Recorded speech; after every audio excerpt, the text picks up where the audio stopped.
প্রধানমন্ত্রী এই পালি ভাষাটা ঠিক কাকে উপহার দিয়েছে পুজোর আগে? গণেশ পুজো তো চলে গেল, তো তার আগে উপহার দিতে পারতো মহারাষ্ট্রকে। তেওয়ারিরা এখন বাংলা ভাষা পণ্ডিত হয়ে গেছে এবং বাংলার মাটিতে সাম তেওয়ারি সে একটি বাংলা সংবাদ মাধ্যমে বাঙালিদের সামনে বলছে বাংলা ধ্রুপদী ভাষা নয়। সোমনাথ দেবনাথকে বিজেপি শাসিত মহারাষ্ট্র থেকে পিটিয়ে লাশ করে ফেরত দেওয়া হলো। সাবির মল্লিককে বিজেপি শাসিত হরিয়ানা থেকে পিটিয়ে লাশ করে ফেরত দেওয়া হলো। যেরকম নিজের মেয়েকে চায় বলেছিল স্লোগান, তেমনি বাংলা তার নিজের বিরোধী দল চায়। একটা হচ্ছে যে বাংলার যদি হাজার বছরের ইতিহাস না থাকতো সেটা তো গুলতাপ্পি মেরে তো আর দিতে পারতো না। তবে এই মুহূর্তে এই যে ভাষার স্বীকৃতি হয়েছে বাংলা ভাষা, সেই স্বীকৃতি নিয়ে মুখ্যমন্ত্রী তরফ থেকে বলা হয়েছে যে বহুদিন ধরে তাদের সরকার এই স্বীকৃতির জন্য চেষ্টা করেছেন। অন্যদিকে বিরোধী দলের নেতা তিনি বলছেন যে প্রধানমন্ত্রী বাংলাকে পুজোর আগে এই ভাষা উপহার দিয়েছে। তাহলে এই যে কৃতিত্ব নিয়ে কেন টানাটানি হচ্ছে এই মুহূর্তে? আচ্ছা, প্রথম কথা বলি, প্রধানমন্ত্রী এই পালি ভাষাটা ঠিক কাকে উপহার দিয়েছে পুজোর আগে? গণেশ পুজো তো চলে গেল, তো তার আগে উপহার দিতে পারতো মহারাষ্ট্রকে। আসলে এই পুরো ব্যাপারটাই মহারাষ্ট্রকে উপহার দিয়েছে ভোটের আগে। এবার যেহেতু এই ভোটের আগে তো নভেম্বরে ওদের নির্ঘণ্ট ইয়েটা হবে, তাই অক্টোবরে ছাড়লো।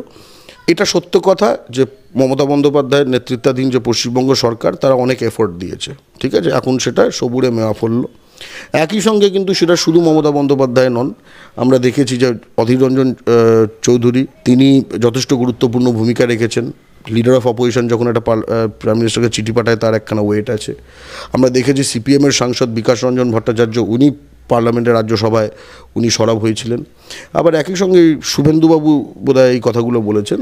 মাথায় রাখতে হবে ইনি এমন একজন ব্যক্তি যিনি কিনা WBCS বাংলা বাধ্যতামূলকের বিরোধিতা করেছিলেন পশ্চিমবঙ্গের মাটিতে, সেই ব্যক্তি। এবং সেই ব্যক্তির যে দলের যেসব টিভিতে কিছু মুখপাত্র আসে, একটা তেওয়ারি নামধারী একটা রয়েছে, সে অন ক্যামেরা একটা টিভি প্রোগ্রাম একটা ক্লিপ এলো দেখলাম, সে বলছে যে বাংলা ধ্রুপদী ভাষা নয়।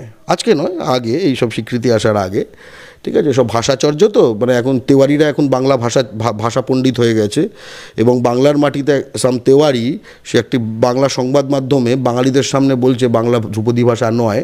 আর বাংলার মাটিতে এরকম কিছু বাঙালি আছে যারা এটা শুনে ক্ল্যাপ দিচ্ছে, হাততালি দিচ্ছে, হ্যাঁ হ্যাঁ, কারণ বাংলার মাটিতে বাংলার সম্বন্ধে সপক্ষে বলা কিছু পাপ। কিন্তু শুধু এ নয়, তেওয়ারিকে শুধু দোষ দেবো কেন, ওদের আরেকটা মুখপাত্র আছে রাজর্ষি লাহিড়ী, সে আমার মনে পড়ে বাংলা হান্টেরই একটি প্রোগ্রামে তোমাদের যে কনক্লেভ হয় সেখানে সে বলেছিল যে বাংলা ভাষা তো এরকম অরিজিনাল কোনো ভাষা না, এটা মৈথিলি থেকে এসছে। আচ্ছা, মৈথিলি থেকে যদি এসে থাকে, প্রথম কথা মিথ্যা কথা, এটা একদম মানে সব মানে বাঙালি বিদ্বেষীরা যখন ভাষা পণ্ডিত হয়ে যায় বাংলা ভাষা নিয়ে কথা বলে বুঝবে তাল আলাদা।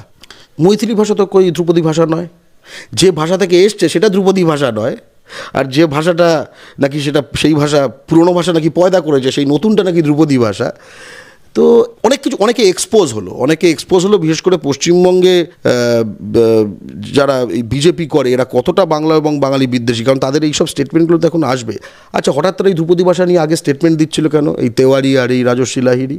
কারণ তখনও বাংলা পক্ষ সহ বাংলার বিভিন্ন দল, বাংলার জন্য দলগুলি, তৃণমূল হোক, কংগ্রেস হোক, সিপিএম হোক, এরা কিন্তু ধ্রুপদী এই দাবিটা করছিল। তখন কেন ধ্রুপদী নয়, একদম তারা অন ক্যামেরা বলেছে, এই তেওয়ারিটা বলেছে যে ধ্রুপদী নয়, রাজর্ষি লাহিড়ী বলার চেষ্টা করছে এটা কোনো অরিজিনাল ভাষাই নয়, মৈথিলি থেকে আসা, এইসব দিয়ে তো ঘাঁটার চেষ্টা করেছে।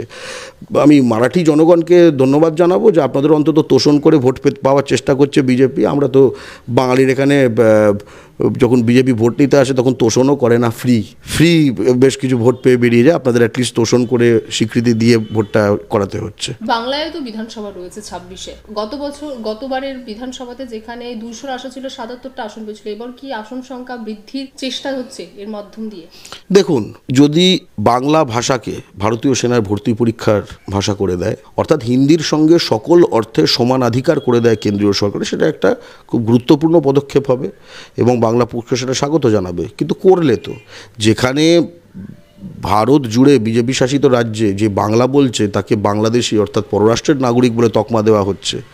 সোমনাথ দেবনাথকে বিজেপি শাসিত মহারাষ্ট্র থেকে পিটিয়ে লাশ করে ফেরত দেওয়া হলো। সাবির মল্লিককে বিজেপি শাসিত হরিয়ানা থেকে পিটিয়ে লাশ করে ফেরত দেওয়া হলো। মতি আলী বিজেপি শাসিত রাজস্থান থেকে পিটিয়ে লাশ করে ফেরত দেওয়া হলো, এবং গতকালও একজন দেখলাম আরেকজন লাশের নামটা আমার এক্ষুনি মনে পড়ছে না করে ফেরত দেওয়া হলো, এবং গতকালও একজন দেখলাম আরেকজন লাশের নামটা আমার এক্ষুনি মনে পড়ছে না। আর সেখানে মানে বাঙালিকে এইভাবে নিষ্পেষিত করা, আসামে 12 লাখ হিন্দু বাঙালি এবং 5 লাখ মুসলমান বাঙালি, সর্বমোট 17 লক্ষ বাঙালিকে বেনাগরিক করে দেওয়া, তাদের বাঙালি সাজার অনেক কাঠখড় পোড়াতে হবে। এবং সবচেয়ে ঠিক আছে যে মানে চোলায় চোলায় অনেক কিছু কেটে গেছে না বিজেপির, এখানে বিজেপির তো অনেক কিছু এক্সপোজ হয়ে গেছে।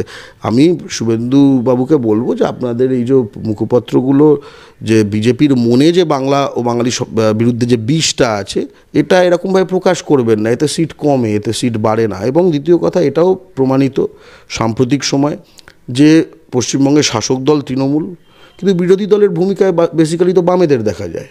তাদের বিধানসভায় সিট না থাকতে পারে, কিন্তু গ্রাউন্ডে যে প্রোটেস্ট, আরজি করের যে প্রোটেস্টটা চলছে, ঠিক আছে, সেখানে তৃণমূলের যারা লোকজন এসেছিলো খেদিয়ে দিয়েছে ডাক্তাররা, বিজেপির নেতারা সেখানে একটুখানি হাওয়া নিতে এসেছিল, তাদেরকে একাধিকজনকে খেদিয়ে দেওয়া হয়ে গেছে, খেদিয়ে দিয়েছে।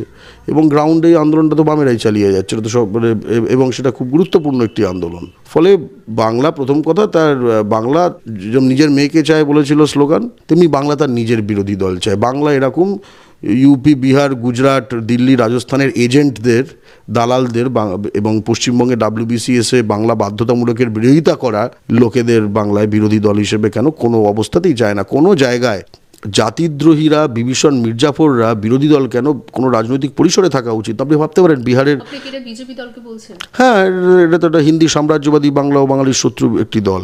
আপনি এই যে যেরকম WBCS-এ বাংলা বাধ্যতামূলকের লড়াইটা বাংলা পক্ষ 5 বছর দীর্ঘ সময় ধরে লড়ে সরকারকে বাধ্য করলো, যেরকম এই লড়াইটা যেরকম করে কেন্দ্রীয় সরকারকে বাধ্য করা হয়েছে, তেমনি রাজ্য সরকারকে আমরা বাধ্য করেছিলাম বাংলা বাধ্যতামূলক করার জন্য, ঠিক আছে। তৃণমূলের মধ্যেও অনেক অপোজিশন ছিল, এই জাভেদ খান এইসব এরা, তারপরে বিজেপির মধ্যে এই জিতেন তেওয়ারি এটসেট্রা, CPM-এর মধ্যে ওই যে ওটা কি সায়রা শাহ হালিম, ঠিক আছে, সব বিরোধিতা করেছিল। হিন্দি উর্দু একজোট হয়ে যায় সেই সময়।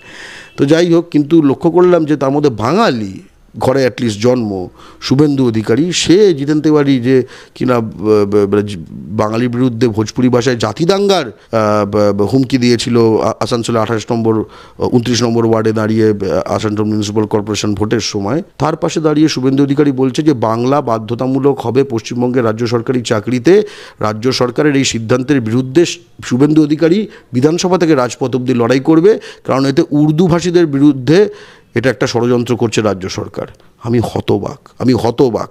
এবং যে কারণে দাড়িভিটের যে শহীদরা, আমরা প্রতি বছর দাড়িভিট দিবস পালন করে বাংলা পক্ষ, এবং দাড়িভিটের শহীদরা আসলে জানতে পারলো না যে কীরকম ইউজড হয়ে গেল তারা, কাদের দ্বারা, কোন কদর্য মানসিকতার, এবং উর্দুকে 700 কোটি টাকার বেশি বরাদ্দ দেওয়া এবং গত 5 বছরে উর্দুর বরাদ্দ ডবল করা একটি দলের ঝান্ডা বিশ্বাস করে তারা কাঁধে নিয়ে শহীদ হলো।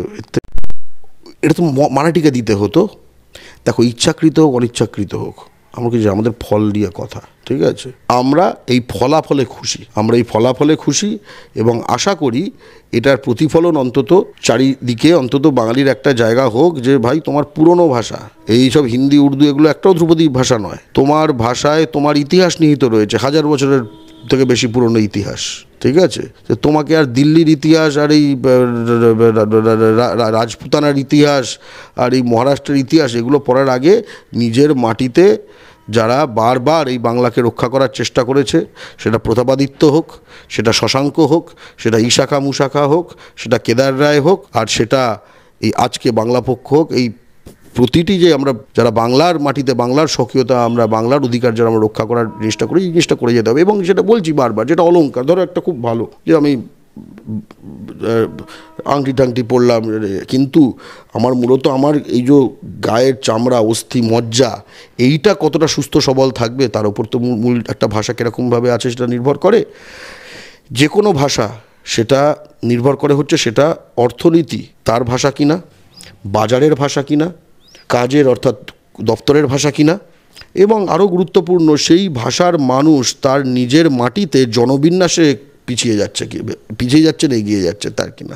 বাংলার মাটিতে এই মুহূর্তে বাংলা এবং বাঙালি হুমকিতে, সেটা পুঁজির ক্ষেত্রে হোক, বাজারের ক্ষেত্রে হোক, চাকরির ক্ষেত্রে হোক, টেন্ডারের ক্ষেত্রে হোক, অটো লাইনের ক্ষেত্রে হোক, টোটো লাইনের ক্ষেত্রে হোক, খনির মালিকানার ক্ষেত্রে হোক, বন্দরের মালিকানার ক্ষেত্রে হোক, শিল্পাঞ্চলে হোক, শহরাঞ্চলে হোক, জনবিন্যাসে হোক, জনপ্রতিনিধিত্বে হোক, বাংলার মাটিতে ভাটপাড়া, টিকিয়াপাড়া, মোমিনপুর, খিদিরপুর, গার্ডেন রিচ, মেটিয়াবুরুজ, বড়বাজার, রাজাবাজার, লিলুয়া, শালকিয়া, টিটাগড়, জগদ্দল, এগুলো বেড়ে রিসরা, খড়গপুর, বারাবণী, কুলটি, রানীগঞ্জ, এগুলো বেড়েই চলেছে, এই ধরনের এলাকা বেড়েই চলেছে। তাহলে অর্থাৎ বাংলা ভাষীর পার্সেন্টেজ 1991-তে ছিল 8.30, কেন্দ্রীয় সরকারি সেন্সাস অনুযায়ী, 1991। 2001 সালে সেটা কমে দাঁড়ালো 8.11 বাংলাভাষীর পার্সেন্টেজ সারা ভারতের জনসংখ্যায়। 2011-তে সেটা কমে দাঁড়ালো 8.03, ঠিক আছে, আরও কমে দাঁড়ালো। এই যে কোটি কোটি বাংলাদেশি ঢুকছে অন্য জায়গা থেকে, তো এটা হলে তো বাংলাভাষীর পার্সেন্টেজ হু করে বেড়ে যাওয়ার কথা ছিল, তার জায়গায় কমে যাচ্ছে। ফলে ওই ফলস ধুয়োগুলো না দেখিয়ে বাংলার মাটিতে তথা ভারতের মাটিতে বাঙালি কিভাবে কোণঠাসা হয়ে যাচ্ছে সেইটা অনেক গুরুত্বপূর্ণ লড়াই, এবং সেই লড়াইটাই লড়ছে বাংলা পক্ষ, যে বাংলার মাটিতে ভারতে বাংলার অধিকার এবং বাংলায় বাঙালির অধিকার কিন্তু আমাদের বুঝে নিতে হবে। এবং স্পষ্টত যদি কেন্দ্রীয় সরকার একটি সত্যিকারের সদিচ্ছা দেখাতে চান, তাদের কাছে আমার কাছে দুটো দাবি থাকবে। এক, ভারতীয় সেনার ভর্তি পরীক্ষা, সেনা মানে নৌসেনা, বিমান এবং স্থলসেনা, সুভাষচন্দ্র বসুর মাতৃভাষায় সেই পরীক্ষা যেন দিতে পারে, যেরকম এই অটল বিহারী বাজপেয়ীর মাতৃভাষায় বিহার ইউপির লোকজন দিতে পারে, তেমনি সুভাষচন্দ্র বসুর মাতৃভাষায় যেন বাঙালিরা ভর্তি পরীক্ষা দিতে পারে ভারতীয় সেনার। এবং ভারতীয় সেনায় বাঙালি রেজিমেন্ট চাই। দেখুন, বিহার রেজিমেন্ট আছে, আসাম রাইফেলস আছে, নাগা রেজিমেন্ট আছে, জম্মু অ্যান্ড কাশ্মীর রেজিমেন্ট আছে, শিখ রেজিমেন্ট আছে, পাঞ্জাব রেজিমেন্ট, ঠিক আছে, রাজপুতানা মানে রাজস্থানের, মারাঠা রেজিমেন্ট আছে, ম্যাড্রাস রেজিমেন্ট আছে, মানে গাড়োয়াল রেজিমেন্ট আছে, কুমায়ুন রেজিমেন্ট আছে। আমাদের রক্তে ভারত স্বাধীন হলো আর আমাদের রেজিমেন্ট নেই, মানে আমাদের প্রতি কি এমন বিদ্বেষ, আমাদের এত ঘেন্না করে কেন? আচ্ছা, আপনি যেমনটা বলছেন যে মারাঠি ভাষাকে দ্রৌপদী ভাষার মর্যাদা দেওয়ার জন্য বাংলাকে দ্রৌপদী ভাষার মর্যাদা দিতে বাধ্য হয়েছে না, হ্যাঁ, কিন্তু একসঙ্গে দুটো ব্যাপার রয়েছে। একটা হচ্ছে যে বাংলার যদি 1000 বছরের ইতিহাস না থাকতো, সেটা তো গুলতাপ্পি মেরে তো আর দিতে পারতো না। বাংলা ভাষা ন্যায্য দাবিদার ছিল, কিন্তু দাবিটা বাংলা পক্ষ, তৃণমূল, সিপিএম, কংগ্রেস সকলে তোলা সত্ত্বেও সেটা আটকে ছিল। দাবিটার মানে সব গ্রাউন্ড ওয়ার্ক সব কমপ্লিট। এবার যেহেতু মারাঠিকে দিতে হবে, যেহেতু মারাঠি বাংলা ভাষার থেকে নতুন ভাষা, তাই তাকে যদি স্বীকৃতি দিতে হয় তাহলে তার থেকে পুরোটাকে দিতেই হবে, কারণ ওটা অলরেডি আটকে আছে। সেই তোড়ে বেরিয়ে গেছে আর কি, ঠিক আছে। কিন্তু যাই হোক, ফলাফলে আমরা খুশি। আমরা এই সময় এইটার না, আমরা ফলাফলে খুশি, আমরা ফলটা বুঝতে চাই। বাংলা হান্টের আরো খবর দেখতে নজর রাখুন। বাংলা খবর মানেই বাংলা হান্ট।